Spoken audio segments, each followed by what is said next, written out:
ॐ स्थापकाय च धर्मस्य सर्वधर्मस्वरूपिणे अवतारवरिष्ठाय रामकृष्णाय ते नमः।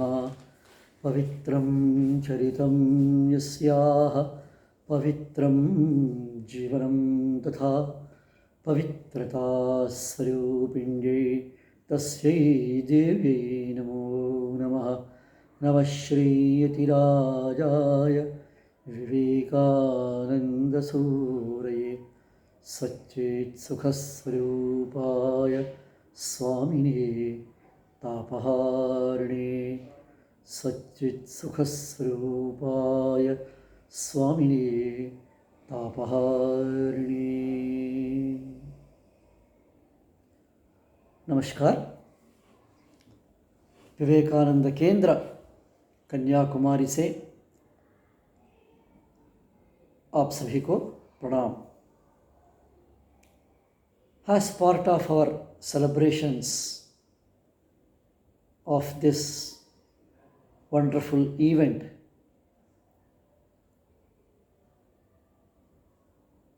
"75 years of India's independence and exactly double 150 years of Yogi Maharshi Aurobindo's birth anniversary. Two celebrations, and we are in this wonderful year. This year is also beginning of the 50th year of Vivekananda Kendra, about to come in the next year.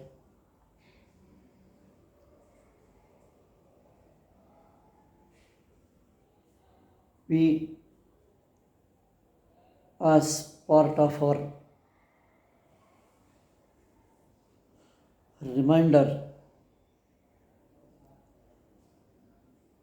the contribution of India, our own motherland, our own culture, our own tradition,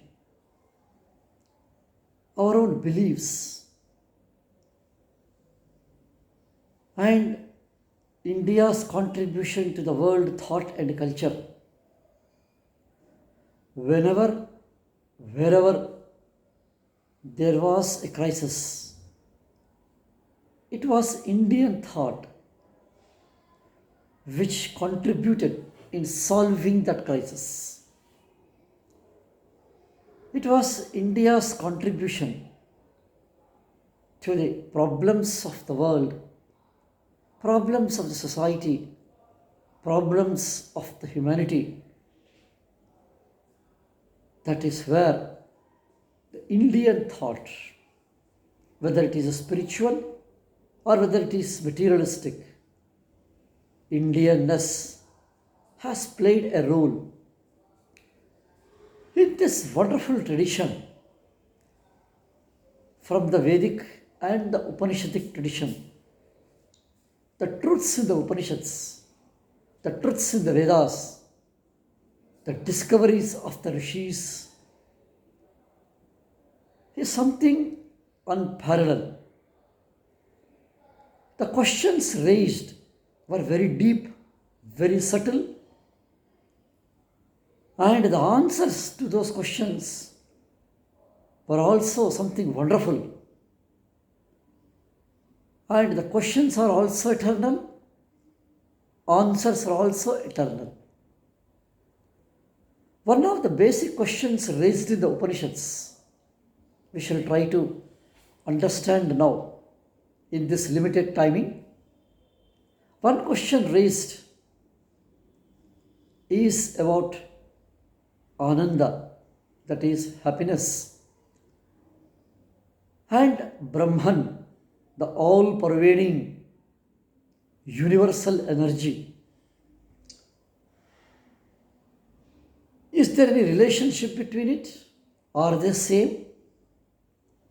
Such questions were raised. And Taittiriya Upanishad has this beautiful discussion on that. There are two vallis in the Taittiriya Upanishad.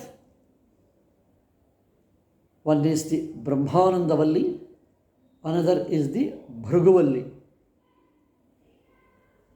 The essence of these two is the unfoldment, understanding of the happiness, Ananda and the Brahman. All of us are interested to be happy. Whole humanity is rooted in happiness. And entire creation is based on the foundation of happiness. Anandasthaha, anandasthitihi, sukhasthaha, sukhasthitihi it is. The proof for that is everyone wants to be happy. The basic desire, the fundamental desire is to be happy.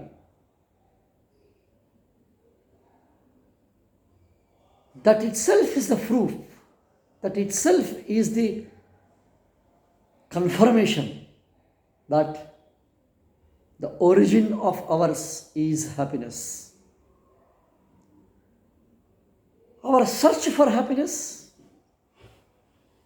is because that we have a wrong conclusion, wrong understanding that happiness comes from outside. Instead of searching from where the happiness comes, how it comes, what is the quality of the happiness, what is the content of the happiness, all our life we spend in from where the happiness comes. I repeat, instead of searching the base and the root of the happiness, we spend all our life and time from where the happiness comes. And our conclusion, I repeat, wrongly concluded, wrongly understood that the happiness comes from outside.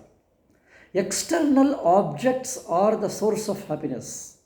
External objects are the happiness givers. And because of this, we constantly involve in outside objects. When I am saying outside means outside this body and the mind, even the body. But the truth is, many times we come to the understanding that the happiness is not an external one, not even bodily. It is an internal state of the mind. Anandaha is antarangaha. It is the state of the mind. It is not from outside. No object outside my mind can be, will be, or is the source of happiness. It cannot be. Nothing can give happiness from outside. No object outside the mind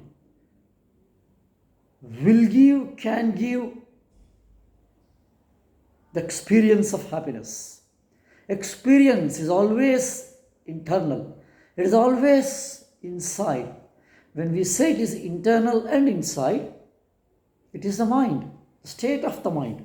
That's why the Upanishad and the Arsha Vangmayam, the Indian tradition, confirms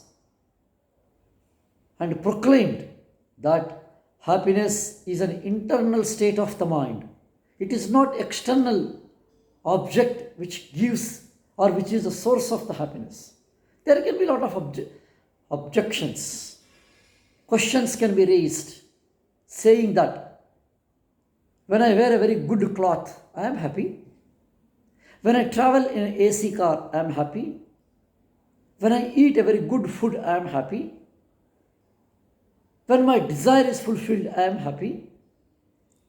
Anything which is from outside comes into me, what I like, I am happy. Please remember, what I don't like, if it comes, I am unhappy. What I like, if it comes, I am happy. So my happiness is dependent on like and dislikes. If the happiness is on the object, the likes and dislikes should not have been the interventions. Very important point, a logical point. For example, traveling in a car is a happiness, gives happiness. If that is the source of the happiness, whosoever travels should have been the happy, should be happy. A miserable person, an unhappy person, who lost his mother, who lost his son, who lost his friend, who lost everything in the life, unhappy. If she sits in that car, he should have been happy. But we all know it is not. If food gives me happiness, what I eat, it should give me happy. If I like a cup of coffee, a jalebi, a rasgulla, a Mysore pak, or an ice cream, if I eat, I feel I am happy. But our conclusion is, my happiness came from that, by eating that, or by consuming that. The Vedanta Paribhasha, or the Indian tradition of the Upanishads puts it, that is a wrong conclusion. If happiness is in that ice cream or in that rasgulla or in that jalebi, if it is there, if that is the source, whenever you eat, you should have been happy. And the more we eat, the more happy we should be. And whosoever eats should have been happy. But our real experience shows that's not true. There are many people, by eating an ice cream, get miserable. They feel unhappy, allergic, cold, cough, asthmatics. There are many people who don't like many things. I am trying to drive a particular point that external objects are not the source of the happiness.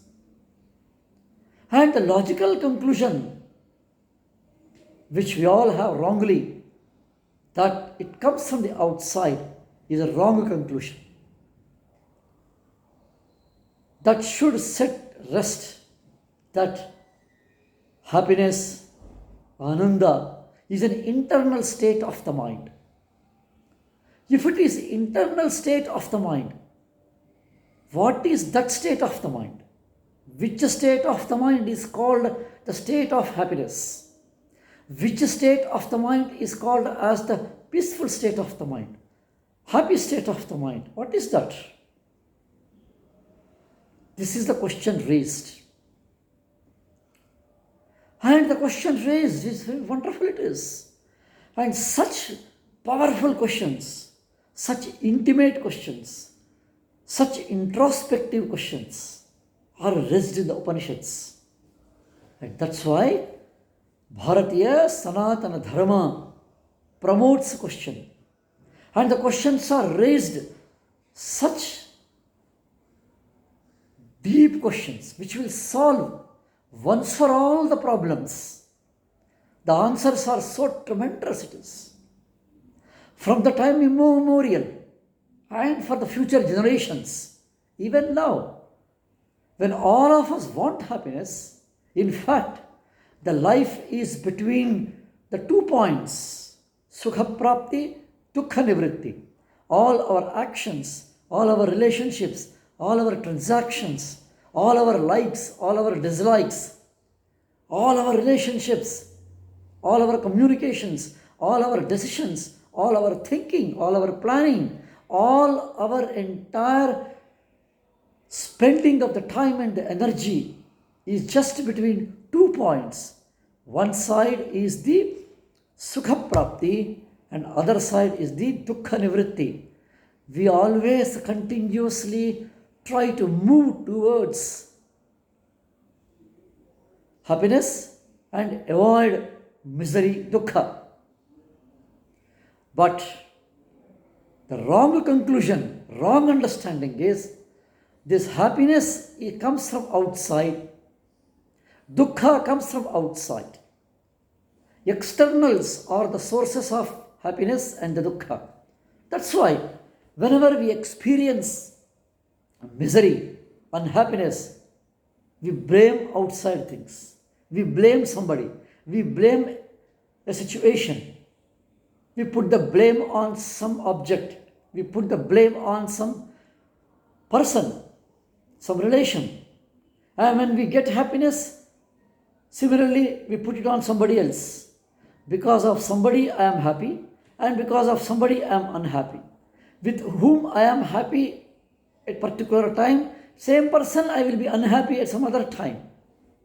All these situations and conclusions, if we analyze it intelligently, very carefully, it only comes to the conclusion happiness and misery, sukha prapti and dukkha nivritti, sukha karanam, dukkha karanam. The cause of sukha and dukkha are not outside me.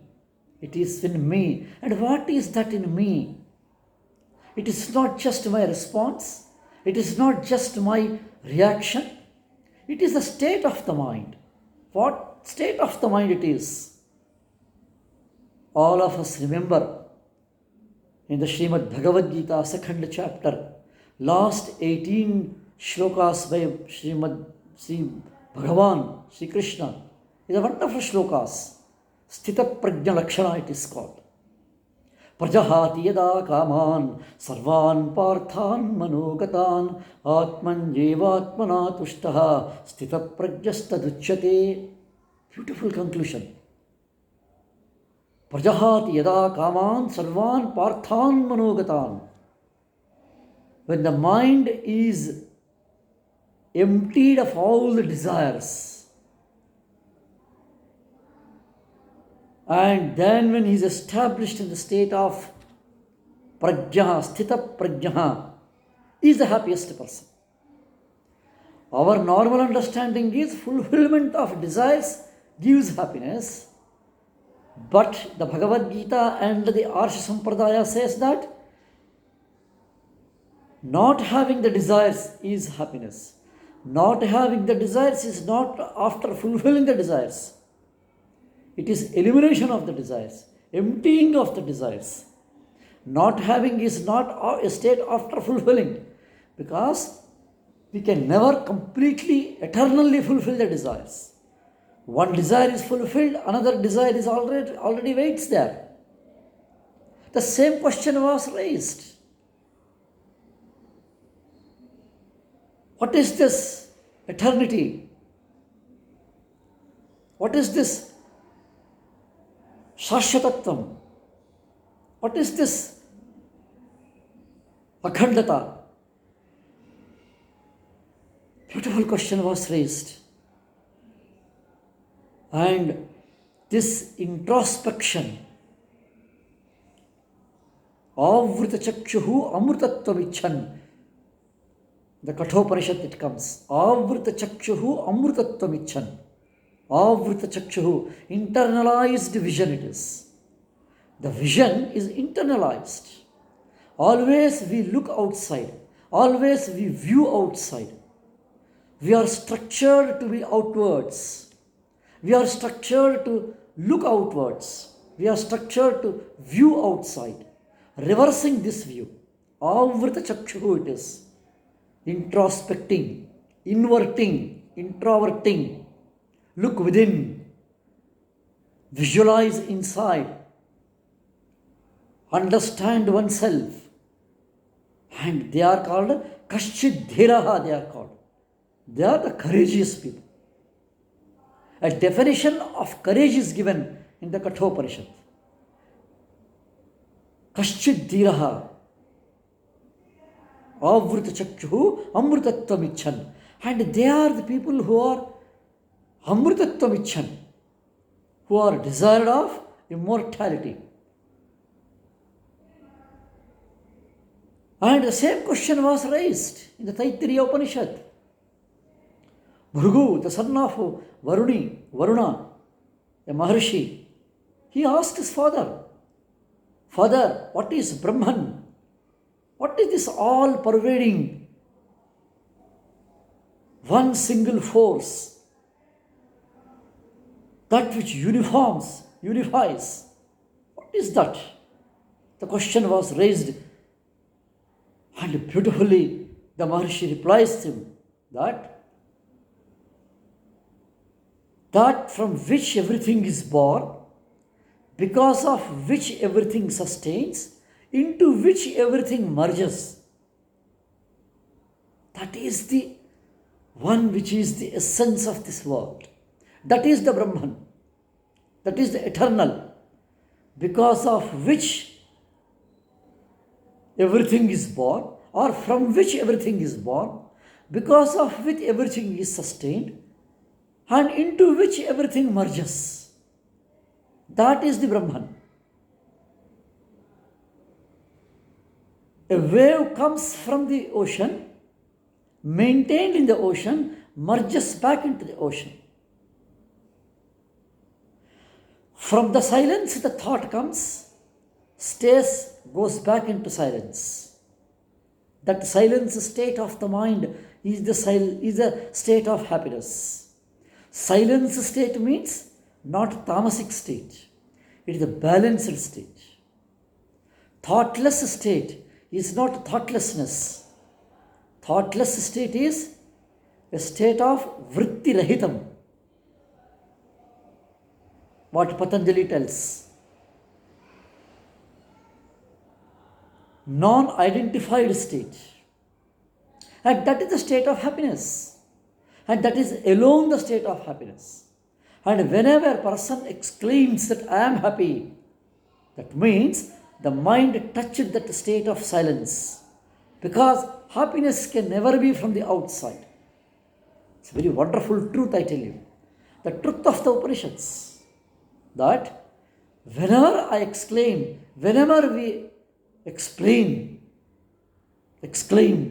that, oh, I experienced happiness. I was so happy when I slept. I was so happy when I sang, when I heard some song, when I saw somebody, when I heard somebody, when I ate something, when I drank something, when I saw something, when I touched something, or somebody touched me. Whenever I experience happiness, and whenever I express and exclaim that I was happy, that exact moment what happens? The mind touched its original state, means the mind entered into a state of mindless state, thoughtless state. If it is a thoughtless state, how I would have experienced it? That is the Chaitanya Shakti, it is there. That is the Sattva Sthiti is there. That is what we use the state as pure consciousness. Sattva Sthiti, Sat Chit Ananda Sthiti, it is there. That Sat Chit Ananda Sthiti is not outside, it is in me. Aham Brahmasmi, it is called. Chidananda Rupa Shivoham, Shivoham it is. I am that. In me it is there. I am that Sarupaha it is. And that what I am is the state of the happiness. But why do I feel and experience all this? Why do I say all this? This unhappiness, misery. It is because of the separation from that. And everyone who is separated from their original self will be experiencing misery. Whether somebody has beaten, somebody has insulted, somebody is suffering, something happens to the body and somebody identifies with the body, some cut is there in the body, immediately I feel miserable, I feel pain. because I have identified with the body. My body is suffering. I identified with the body. That separation from the identification and permanently staying in that separated state is the state of the happiness. What a beautiful solution. And once we understand that external objects are not the source of the happiness, the life gets transformed. We will be no more running behind in accumulating the luxuries. We no more engage our time and energy in possessing the things from outside. We no more get attached to the things which are outside. We will be trying always to be attached to our inner self. That what we call as the spiritual life. And when this was the philosophy was told in the Taittiriya Upanishad, and the son asks, how can I achieve it? The Rishi tells him, perform tapas, tapo brahmeti vyajanat. You will attain, you will understand the Brahman by tapas. Tapo brahmeti. Perform tapas. He asks him to perform tapas. And the son went into tapas. Performed tapas. Performing tapas means what? A deep contemplation about what he heard from his father. That I am originally a structured happiness. My original state is the state of happiness. My original nature is the nature of happiness. It never comes from outside. And this contemplation, self-introspection, avrita chakshuhu, which the son did it, he came out with a solution. And he went to the father and told him, Annam brahmeti vyajanat, annat devakal vimani bhutani jayante, annena jatani jivanti, annam prayanta visam vishanti, annena jatani jivanti. It is annam, which is the source of happiness. In Sanskritam or in the Vedic Sanskrit, annam is not limited to food we eat. It is the material for enjoyment. The desire of the eyes, that object which fulfills the desire of the eyes, that object is the food for the eyes. That object which fulfills the desire of the smell sense, that is the food for the smell sense. That object which fulfills the desire to hear, listen, that object is the food for the ear. And entire materialistic world, bhogavastus, they are all termed as the annam it is. Annam brahmeti vyajarat. That is the Brahman. Annena jatani jivanti. Annam prayanta visham vishanti. The whole world is born out of it. The father told him, no, my son, you have to do furthermore contemplation. Do more research. Perform more tapasya. Then the son went back, returned, saying, Prano brahmeti vyajanat, pranadhyeva kalvimani bhutani jayante, pranena jatani jivanti, pranam prayanta visam vishanti. No, more subtle, more deeper understanding. It is prana which is there. Annam to prana it is. Furthermore, Mano brahmeti vyajanat. Mind is everywhere. So mind is the Brahman. Still more go further. It is Vijnanam, Prajnanam. That is the Brahman. Still further. Anando brahmeti vyajanat. Anandadhyeva kalvimani bhutani jayante. Vijnanam. After Annam, Pranam, Manam, Vijnanam, and then Anandaha. Anando Brahmeti Vyajanat Anandadeva Kalvimani Bhutani Jayante Anandena Jatani Jivanti Anandam Prayanta Vishamvishanti Saishavargavi Varuni Vidya. This is called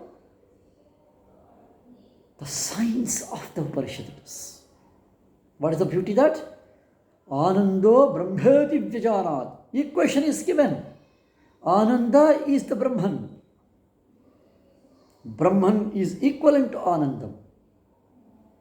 Means that which is all pervading, omniscient, omnipotent, omnipresence, interdependent, interconnected, interrelated, infused in everywhere.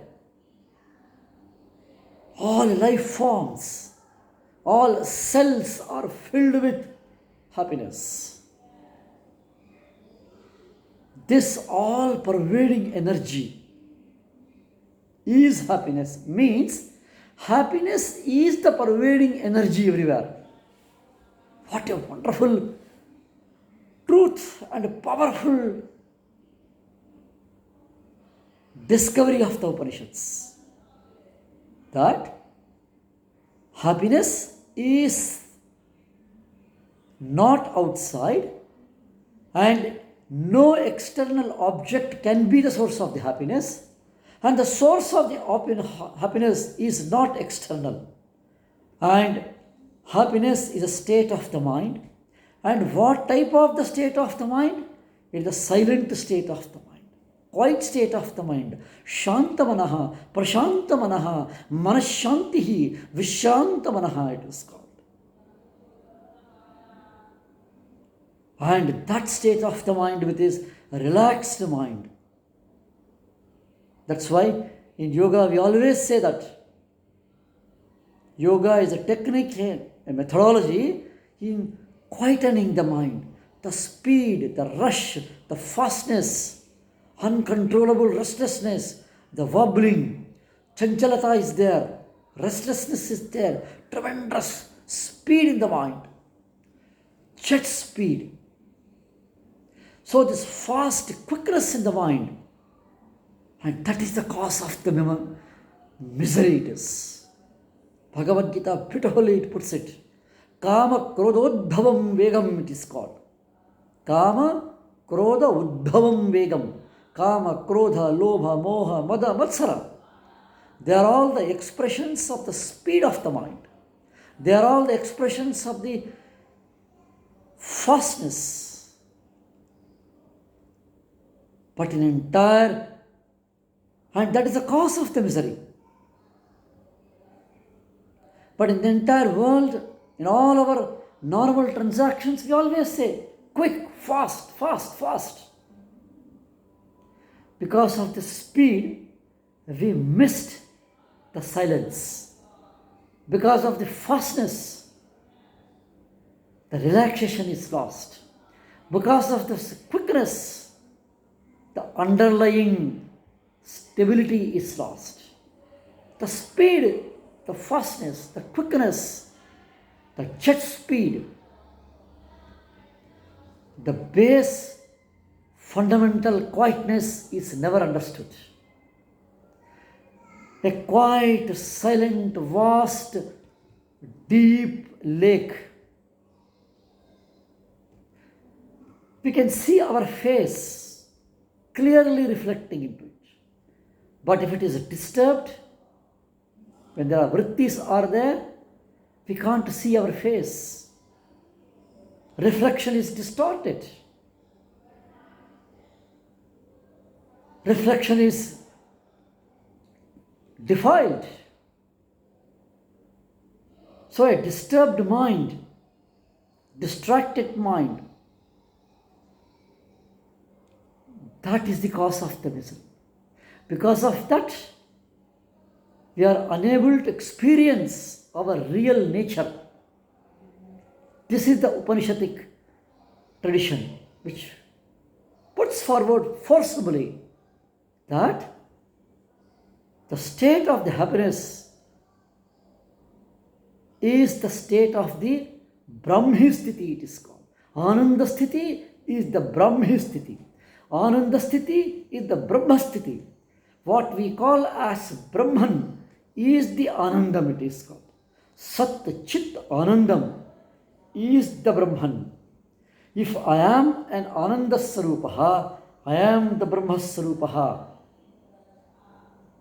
This is the Upanishadic tradition, the message of the Upanishad, the message of the Bharatiya Sanatana Dharma, Vaidika Parampara, Upanishad Rishi Vangmayam, Rishi Sampradaya, Arsha Sampradaya and the Arsha Vangmayam, with its powerful message tells it that, hey man, you are that.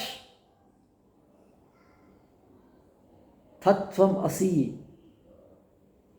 And you are, Aham Brahmasmi. The four Mahavakyas. And the message is, we are not something connected to the body. We are not this externally what we see. We are not what we got attached to it.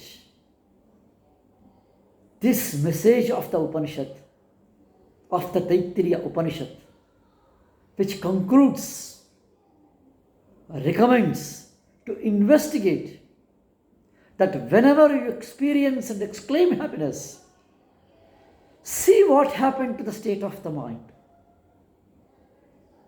Analyze the state of the mind. When we slept it, and after we wake up, when we say we were happy, analyze the sleep. Recognize the sleep. Yes, that is what in the Brihadaranyaka Upanishad it happens. What happens in the sleep? We lose all our attachments. We lose all our characteristics. Beautifully, there is a wonderful mantra in that. Pita apita bhavati, mata amata bhavati. The father loses fatherhood. Mother loses motherhood. Stena steno bhavati. Thieves lose quality of theft. Child and the mother sleep together. The baby and the mother sleep together. When both are sleeping, in that state of sleep, the mother forgot that she was a mother, she is a mother, and the baby also forgot it's a baby. Both lost its babyhood and the motherhood. But when they woke up, again it returned back. What happened to the state of the mind? It's a wonderful analysis, I tell you.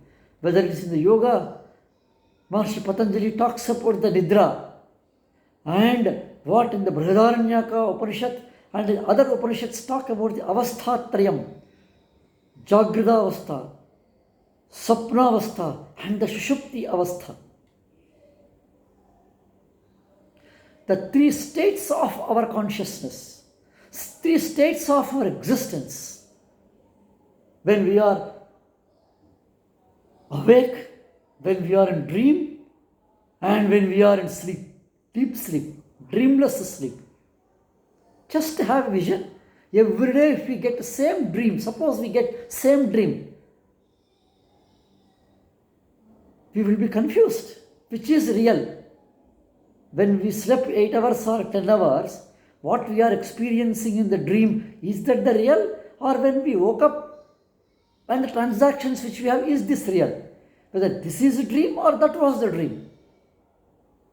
This confusion will be there. But what is that which records?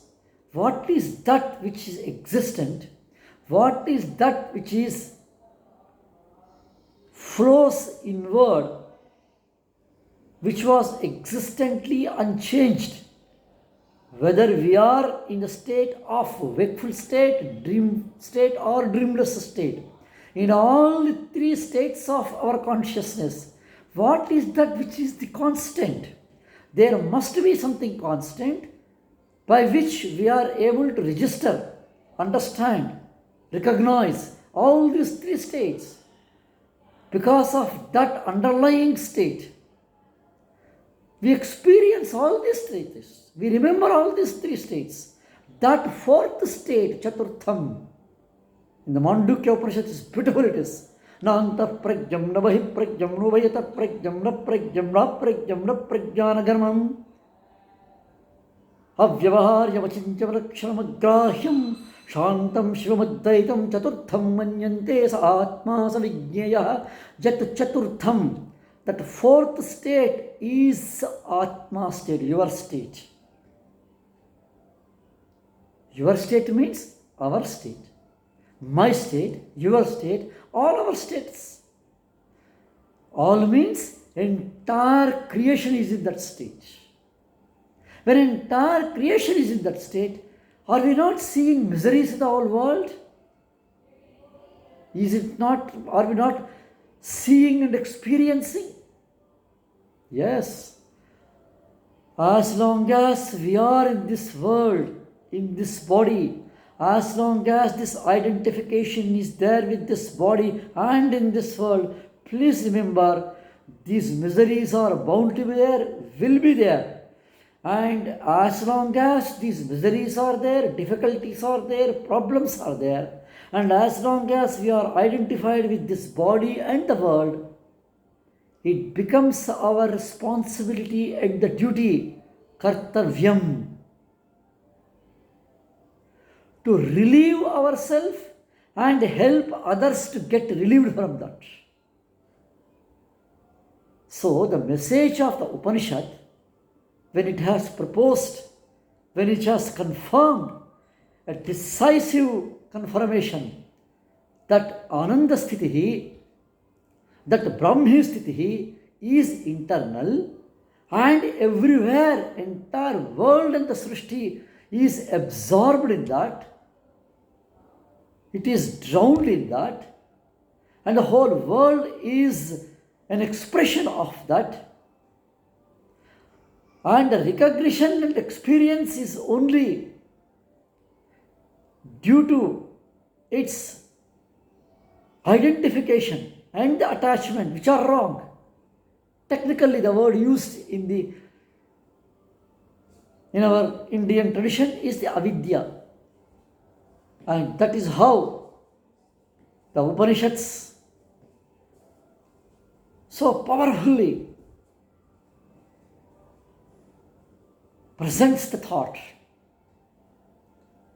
that the tradition has to be towards an inward journey, an internal movement of ourselves. Look inwards for all the problems of the world, for all the difficulties of the world, instead of finding fault, pointing outwards. Look within. Search within. Avrita Chakshuhu. That is the message of the Upanishads. And this is the message, this is the tradition, and this is the Vidya. The real education, the real Vidya it is. As in the Mundaka Upanishad, the beautifully Paravidya and Aparavidya it was told. This is the Vidya, the true knowledge, the knowledge of the self. What is to be known, for which purpose the time and energy has to be spent.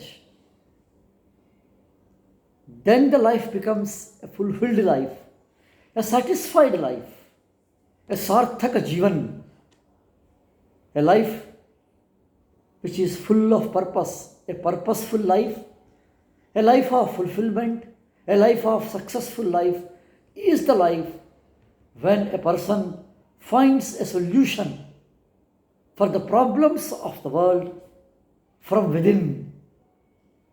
And the search for the happiness is not outwards, it is an inward journey, the message of the Taittiriya Upanishad.